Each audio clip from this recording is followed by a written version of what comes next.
Someone wrote in and said, "Thanks for doing this video. It's about handling disappointment." She said, "I usually stay silent when I'm disappointed. I'm finding that only causes pain and helpless feelings. I'm middle-aged and trying to start a new habit of at least acknowledging disappointment aloud to someone. It's difficult." Mm-hmm. Do you have any suggestions for how it can be easier to talk about it when you're disappointed? Well, the little baby steps of practicing is really great. This is Reid About Sex. Reid about from readaboutsex.com. Cathy from intimacydojo.com. Are you disappointed that I screwed up your name? Never. I'm amazed that you even shoot these videos with me. So yeah, baby steps, practicing. Being disappointed can sting for some people more than for others, and being able to voice it, like just practicing, like unsilencing yourself and finding your voice and talking to, if you don't have friends or if you live in a family where you're not allowed to really talk about what's really going on, either get some friends you can talk to, get a therapist, somebody where you can practice having your stuff witnessed and heard.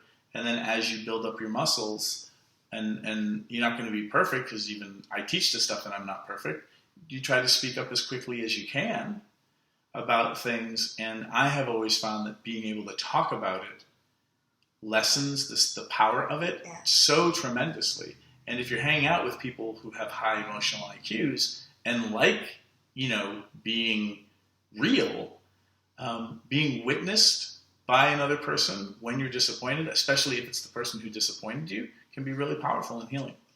I practiced a lot because I'm like you. I was very silent. I learned as a child no one wanted to hear it. It was just going to make it worse.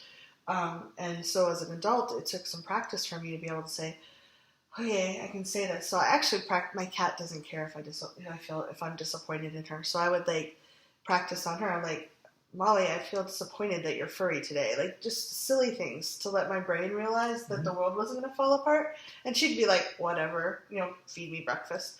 And I actually had a friend that she had the same problem. So we actually practiced. We went to lunch and we're like, "I'm very disappointed that you're not putting your napkin on your lap first." Oh, wow. We just played and we went back and forth, and then we reassure each other we're okay. We were really awkward at it, and I'm sure the waiter thought we were completely nuts. But it was really powerful. My brain kind of went, "Oh, no one's gonna When I was little and I told my mom I was disappointed in something, she was so stressed out and overwhelmed that she kind of had meltdowns sometimes. And the fact that my cat and my friend were both okay, nothing bad happened, it just let me feel better. And you don't have to start out with the huge disappointments at first, because I think that's really hard. But starting with the small things and just even playing at it can be really powerful. Great question, and I'm super excited and happy that you wrote in. And please keep continuing with your journey and with your exploration. Great job. Leave your comments. Subscribe. Hit the subscribe button. Don't disappoint us. That was really